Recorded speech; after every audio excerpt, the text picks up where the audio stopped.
Thanks for joining A Couple of Sobers. I'm Emily. And I'm David. Can you believe in 2 days? This is staying in. It's so not natural. This is the 4th time we tried this. Doing podcasts is fun. We're new to this. I think everyone goes to this and you just don't see Yeah. it and it just seems so Yeah, because crisp then they and get clean. on it. Yeah, and they edit it. So, Welcome. yeah. But what we were going to say, or I was going to say, We're almost 500 days yeah, of no alcohol, not a drop. it'll be Monday, right? Yeah, 2 more days, and then it's 500 days. And I know when we first started, it was just, let's try this for 30 days. It was dry January, but it was like January 6th. And then we like educated ourselves on like how disgusting it really is. I think that was like super key for trying to switch your brain, my brain, to not wanting it. Like you know, What do you mean? Like what kind of stuff did you? like when you like crave it and you're like, I want this and I just want to feel light and giddy and happy. And then like you educate yourself on, it's alcohol is the leading cause of 7 different types of cancer, the number 1 cause of breast cancer. And it's literally like jet fuel. And the reason you feel happy and giddy is because you're literally poisoning your brain. Like gross. So I think there's plenty of people out there that hear that stuff and still, it doesn't bother them. Yeah, I mean, because there's tons of food still that are like top 5. It'll never happen to me. Yeah, there's a lot of that. I only drink a couple a night or only on the weekends, but you're still absorbing poison. Yeah. But I mean, it definitely hasn't been all rainbows and butterflies. Like once we got through those 30 and educated ourselves on like the grossness of it all, we kind of decided, let's try 90 days. And then we got to 90 days and was like, wow, let's never go back. We got through a lot of stuff without it and we can do it. But yeah, definitely not rainbows and butterflies. I mean, what do you think your hardest memory out of the last 500 days of the hardest like urge that you had to get through? Urge? Or habit or like tradition? I think tradition's hard. It wasn't a habit or I don't know, but like I always liked having just a good old fashioned. So like going out to a restaurant and not being able to have one with dinner was tough because like I didn't want to feel drunk or buzzed or anything like that, but I still wanted to taste that. Yeah. And we tried the non-alcoholic one, and it just didn't do it. It just tasted kind of like cinnamon water. Yeah. So that was just kind of gone. But like toughest day, I know like my toughest day or days were very delayed compared to yours because I seem to handle it just fine right away. But I would say since the beginning of this new year, when I really started going through some of my own shit, that's when I realized like I don't have this to like you went through fall back on hard mental, emotional stuff. Hard mental, emotional stuff. And then so I was like, wow, I kind of understand what you were feeling. Like just wanting right away, right? Yeah, like that. There was no more of that numbing, or that Friday where you're like, I just had a stressful week and I want to sit down and have a couple of drinks and forget about it. Yeah, it wasn't that anymore. Yeah, I think mine was like the traditions. I think tradition was hard for me. Like I went to a University of Kentucky basketball game with my dad, like a sporting event. How can you not drink a beer and watch a game with your dad? Like that was just hard. And instead I bought a huge thing of popcorn and just shoveled popcorn into my face the whole game. But I made it through, but it was like hard. And like going to a Phillies game and sitting down and watching baseball, like you want a beer, Yeah. Those were hard. I will say though, at the Phillies game thing though, because we would go eat a shit ton of food, like hot dogs, a bunch of crap, drink alcohol, and then just feel gross as hell. Yeah. Leaving there and paying $1 million. It's like $25 of for like Yeah. a gigantic beer at a Phillies game. So I think afterwards realizing, what, that was actually, Yeah, it was actually kind of nice. yeah, Not getting up a million times to go to the bathroom or get another beer yeah. or spending so much money. But and I think the beach this summer, going with like the whole family to the beach. I mean, it's just a drunk fest for everybody from ages 70 down to 21. Yeah. Just everybody drinks all day, every day. I think that might be interesting, but Well, we were worried about those being around those same people for Thanksgiving, which is another big that's true. drunk That's true. fest, and we just brought our seltzer waters, and That's true. there was the awkward like, oh, you guys don't drink anymore or whatever, but we got through it because I mean, when we went the year before, that's a pretty heavy drinking weekend. Yeah.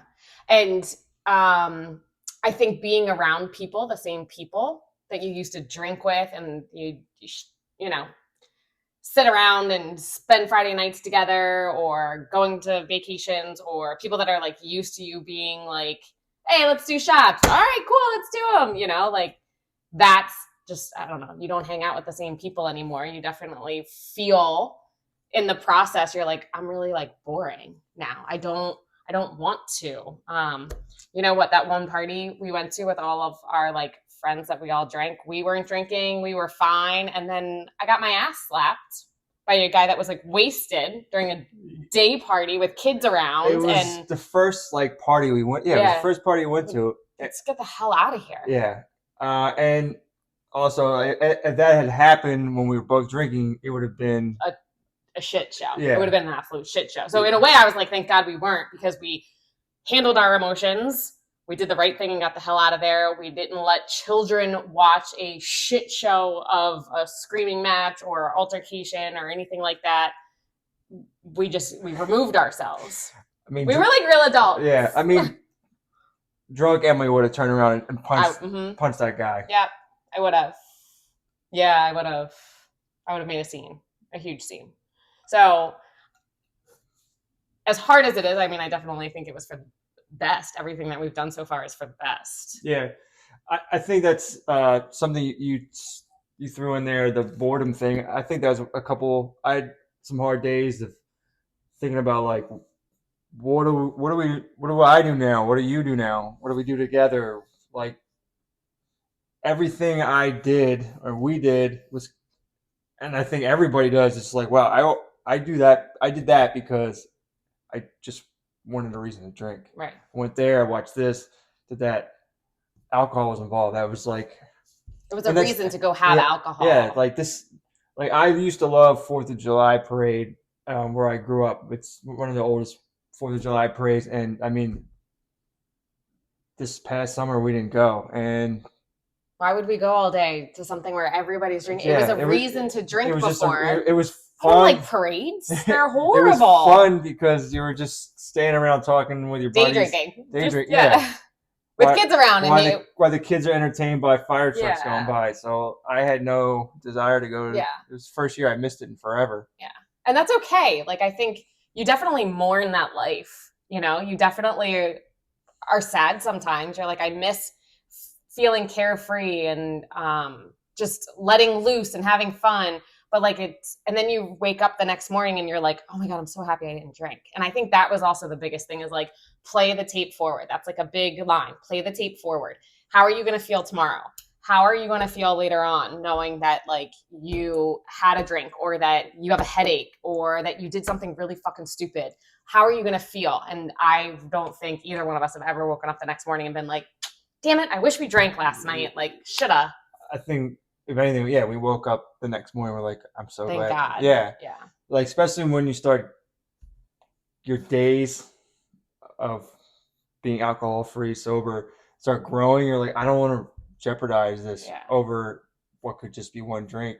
Right. And start over, because it says it takes like 10 days for alcohol to be totally out of your system. I could be totally quoting wrong numbers here, but I'm pretty sure. But to start that, like, not withdrawal, because I don't think either one of us were alcoholics by the definition we know. Just a very unhealthy and dependent relationship on alcohol to get us through things. But I didn't want to start that detoxifying myself again, and because it wasn't fun. Like, it wasn't fun. Yeah. And I think we had each other too, to be like, God, I could really use a fucking drink. And he would be like, no, let's do a puzzle. We did lots of puzzles in the beginning. We were those people that were doing puzzles on Friday nights. Oh my God. Seltzer waters, puzzles, ice cream. We were like, old people really had it all together this whole time, getting ice cream at 4:00 in the afternoon, doing puzzles, and in bed by 7:45. We used to go out to eat later in the evening and sit at a bar and order our food and start talking to whoever. People watching. And now we go out to dinner at 5:30. Get the hell out of there. Yeah. Go get some ice cream and get in bed. And then to go back to another thing you said about, like, we weren't alcoholics or anything like that. I think our generation and like our parents' generation all have different understanding of what an alcoholic is, or what too much drinking and what unhealthy drinking is. Because my parents always said they both don't drink, and they both would say one drink is too much to them anyway. And I always thought that was unfair of them to judge me on that, because I'm like, you didn't grow up in the generation I did. Like, we don't drink every day or anything like that. We just binge drank on Thursday, Friday, and Saturday, and that's what everyone did. So therefore, it was socially acceptable, and that's okay. And it was never like my parents never got it, and like now I understand it, I guess. Yeah, I see their side. I see their side of it, but yeah, it was whatever your belief is. Any sort of over drinking or anything, it's an unhealthy relationship. Doesn't necessarily make you an alcoholic or whatever by definition. But well, I mean, you can have an unhealthy relationship with food. You wake up in the morning and you're pissed you ate that entire cake last night. You know, that's an unhealthy relationship. That if you feel shitty about yourself, then do something about it. And that's where we were, and we had each other to get us off that I feel shitty about myself train. And I do still feel shitty about myself sometimes, but it's not because of alcohol anymore. So yeah, I think it's not all rainbows and butterflies. It's still fucking life. Things are still hard. Yeah, and like there's a couple things I've seen of other people's videos, or like, I quit alcohol for 500 days. Here's what happened. They were like, oh, all these great things happened. And I'm like, I've never really heard anyone talk about the feeling of boredom and the hard stuff. Yeah. So we're supposed to be funny, though, right? We're supposed to be funny. I mean, we're talking about serious stuff. We are talking about serious stuff. Yeah. But we're not funny. Funny. We are being, it's light about the... Listen, we're warning signs. Yeah. No, if you feel like shit, that's normal, like, because you see people only talk about the awesome, amazing things. Yeah, there's some shitty fucking days too. Yeah, there's definitely some things you realize, and it's all natural, and you just gotta kind of work through it. And you don't have alcohol to help you work through it anymore. You gotta figure something else out. Yeah, you gotta figure something else out, and it's okay if you gain a couple pounds. Yeah, or you cry. You cry a lot. I cried a lot. Happy cry, sad cry, frustrated cry. Like, I all of a sudden became this big wuss. I was crying just because I had to feel everything, and you didn't have a glass of wine to help you start numbing it and take your mind off it. Like, you feel everything, and that's okay. The moral of today's story is we're almost at 500 days. Amazing, because at day 5, you definitely I didn't think we were going to make it to 500, but that would be like really great things, but some really hard days too. And that's normal. Yeah. So. It's felt like it's kind of flown by at this point. Some days it doesn't feel like it's flying by, and you'll never reach 500. Yeah. But it's kind of cool. Yeah. I'm proud of you. I'm proud of you too. Cheers with our spin drifts. Cheers. Cheers. Until next time.